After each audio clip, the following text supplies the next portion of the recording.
My son Simon, he is 16, moved out of the room he used to share with his little brother and got his own room a few months back. Ever since, he's been complaining about his mom barging in without knocking and interrupting his sleep and studying. Sometimes when he's changing. I know that she's his mother, but he says he's got his own room and has a job and is learning to become an independent adult, but doesn't feel like his privacy is being respected even when that's his mom. He says he's not a kid anymore and is entitled to at least get a knock on the door before she comes in. He was getting tired of her not listening to him, so he came to me and said, "Dad, you need to help me set some clear boundaries with Mom." So I spoke to her about her need to knock before entering Simon's room. She was like, "What? And no, we're family, not strangers. Do you really expect me to foolishly knock on the door 5 times a day? That's ridiculous. Also, the knocks doors in their own home?" I told her my family, for instance. She made a face, then went on a rant about how my family hate each other's and the way they treat each other's like they were strangers is shameful. I told her family or strangers, it's about respecting one's privacy. We had an argument about it and I told her if she wasn't going to stop with the barging and refuse to knock on the door before entering, then our son will get a lock. She did it again at 11 p.m. She barged in when our son was asleep. He jumped up because he got scared. Once he told me this, I told him to go ahead and get a lock and pay for it with his own money. There was literally no other way. My wife saw it and got upset, and my brother was visiting when she was raising her voice at me if I really went ahead and got a lock for Simon despite her disapproval, and said that I caught her off guard and it's not okay. Because this teaches our children that they can manipulate one parent into doing what they want. I told her that Simon got the lock, not me, and I already warned her about the possibility of him getting a lock, because he was getting tired of her boundary crossing. So she should have expected this outcome. She mentioned the same above points in her defense and said locks mean secrets, and that's not good. My brother was sitting watching while she was complaining. She began chewing him out when he asked her to let Simon keep the lock and said it wasn't a big deal. She stopped talking to me and Simon till we removed the lock, but I've no intentions on doing that. I believe it started when I was around 6 years old.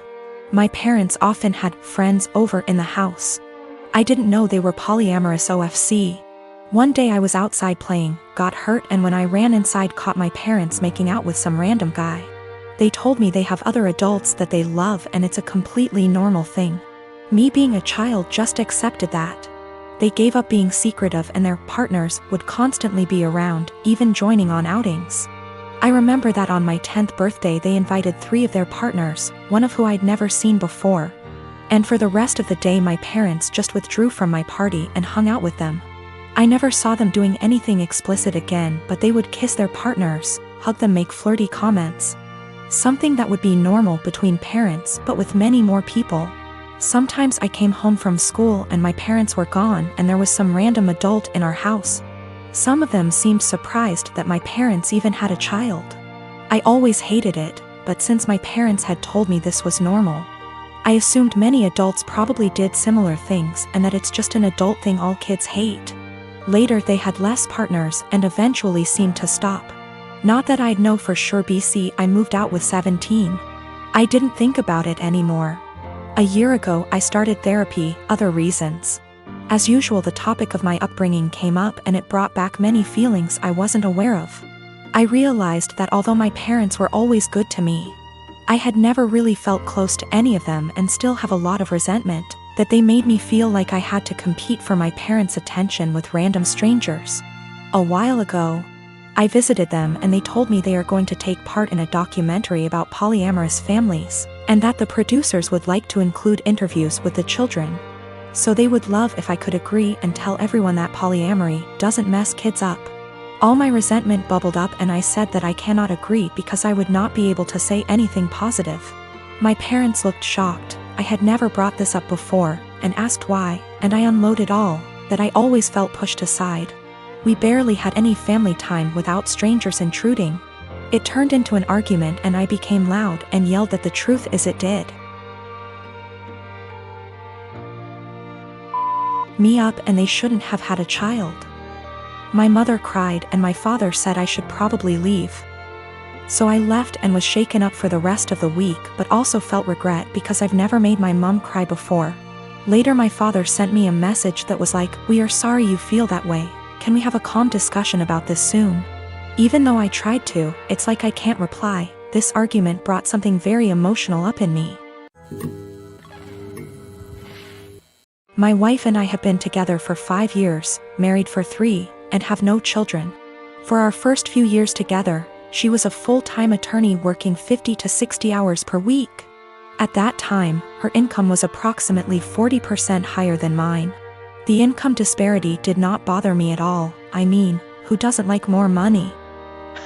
But neither of us was happy about the amount of hours she had to spend at work. When we met, she was already pretty burnt out and unhappy with the stressful job. I tried my best to be supportive and encourage her to look for other jobs that would be less stressful. She was open to it, but knew it would be a big pay cut. She said she would rather stick it out for a while longer so we could pay off her student loans and save money for a new house. Once the loans were gone and we had moved into our new home, she found a part-time /15HRS//WK job working from home doing something more in line with her interests. Her stress level went way down, and so did her income. She still makes very good money, but her income is about a third of her previous job. This is absolutely not a problem financially. My income has steadily increased and she's still bringing in plenty. We are doing great and have no money problems. I have no regrets about any of it. The thing is, every once in a while, she'll mention that she feels sad that she doesn't contribute because her income is so much lower than mine. I tell her this is absolutely not true. Not only does she still have great income, but she contributes in so many other ways. Since she has a very flexible work schedule, she is able to do most of the household chores, takes care of errands during the day, does a lot of the shopping, etc. She basically keeps our household running. But I think in her mind, the work she does for our household does not make up for the loss in income. She recently found out we are eligible for health insurance through one of her attorney organization memberships. She sent me the details, but it turned out that our current plan we have through my job is still a better deal. I texted her and said I looked into it, but we should stick with what we have. When I got home from work, I could tell she was feeling down.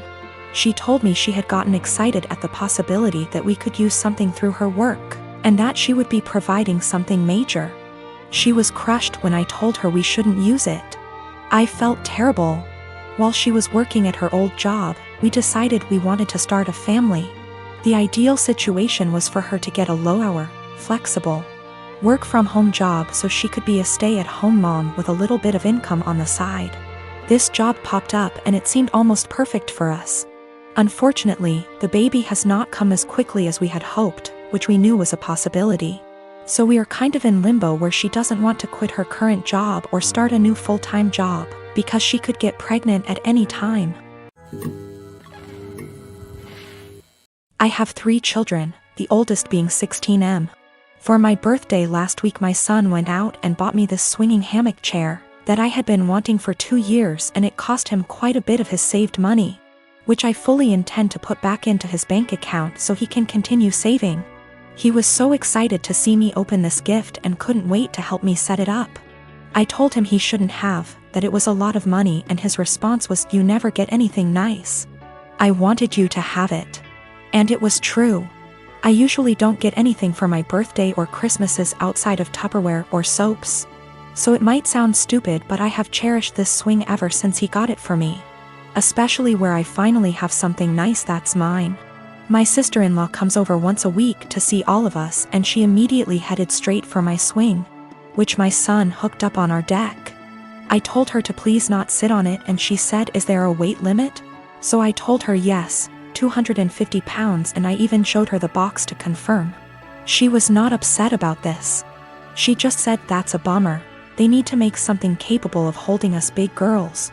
I simply agreed with her and went about my business. At this point my husband shows up from work. When I went inside to grab us some drinks, her and my husband are talking on the porch, and not even 5 minutes later I hear a loud crash. I go out and sure enough she had sat in my swing and the crochet netting around the hook snapped on one side, causing her to fall right on her ass. She is sitting there laughing, gets up and says, "I guess I need to learn to listen." So I lost it. As I said above, I literally never get anything nice. Never.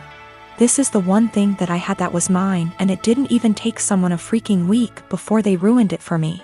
So I said, I literally just told you not even 20 minutes ago that it would not hold you and to please not sit in it. She makes some comment about usually the weight limit is a lie. I thought it would hold.